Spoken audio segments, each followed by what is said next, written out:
sampai ke langit kelima. Tapi punya hewan. Balik ya. Itu. Tahu-tahu apa itu?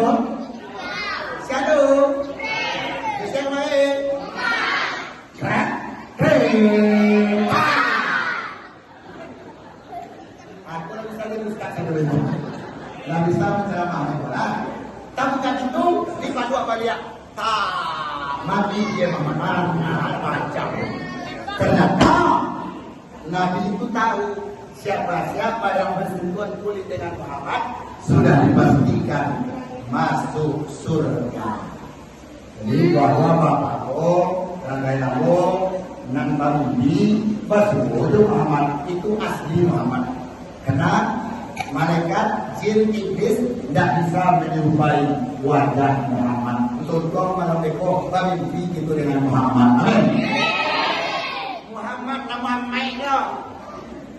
Muhammad yang dia itu bahwa tu amai namanya. Mai.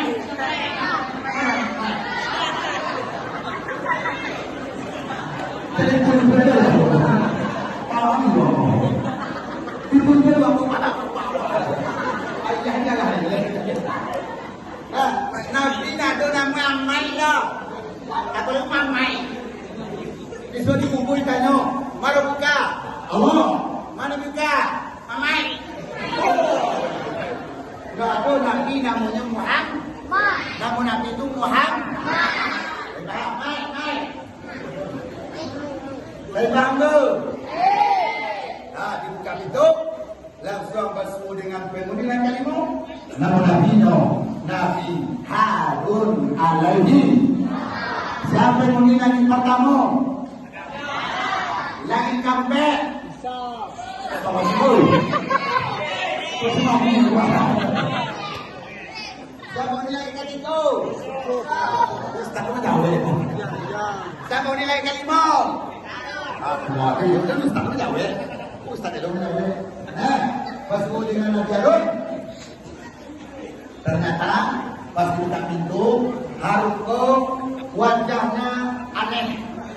Harun memiliki jenggot separuh hitam, separuh hanui.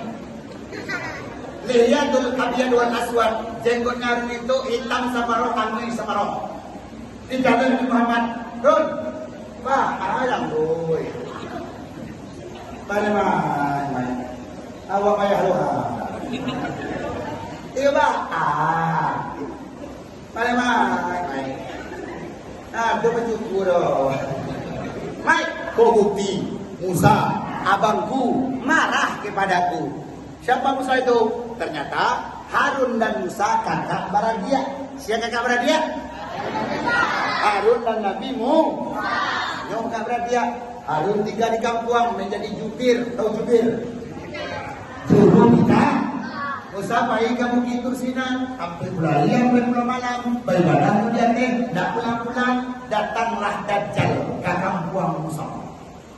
Di kampung ada Harun. Datang Dajjal kok. Dajjal itu nama asli di dalam Al-Quran namanya Musa Sawiri. Siapa nama asli Dajjal? Tolong dia Pak. Nama asli Nabi Musa dalam Al-Quran Musa Imran. Siapa nama asli Nabi Musa? Musa Imran. Kau pakai nyolo karena dapat dia. Nah, datanglah Dajjal alias Musa Sawiri. Pergi ke kampung, membuat patung terbuat dari emas. Mulai dari ujung kaki sampai ke kepala, bantuannya ameh bisa mengecek. Setiap kali disambah keluar makanan sebelah kanan, keluar minuman sebelah kiri. Itu kehebatan Dajjal. Yang buat patung bisa mengecek, disambah dua dulu.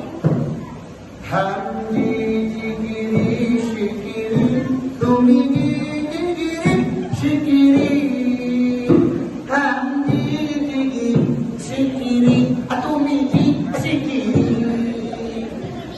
Dijadikan patung ini, disembah patung ini. Setiap yang disembah sudah disembah, keluar ayam geprek sebelah kanan, keluar sebelah kiri boba. Boba lah sebelah. Hebatnya Dajjal tadi. Dah, pulang Musa. Musa pulang dari begitu sana. Sudah lihat kampung halamannya. Apa kecilnya? Illallah wa wasyabahu ya Allah. Kecil Musa. Semua sudah menyembah patung tadi. Dipanggillah jubir. Saya jubir Musa? Ha? Harun! Harun si goblok. Nama Harun. Datanglah Harun. Ya bang. Kenapa kamu biarkan yang masih bau menyembah patung?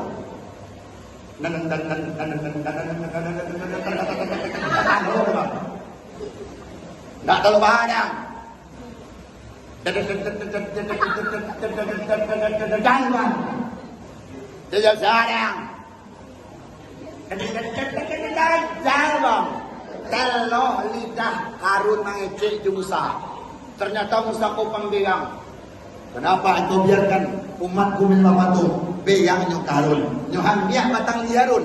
Ya, ilak ni Harun. Kanai kan di Harun. Si kami tuwo ni Musa. Mati jauh. Hangwi sabalah. Itu jangwi. Kopi dia kita dibaca Musa pun nak keluar. Ha?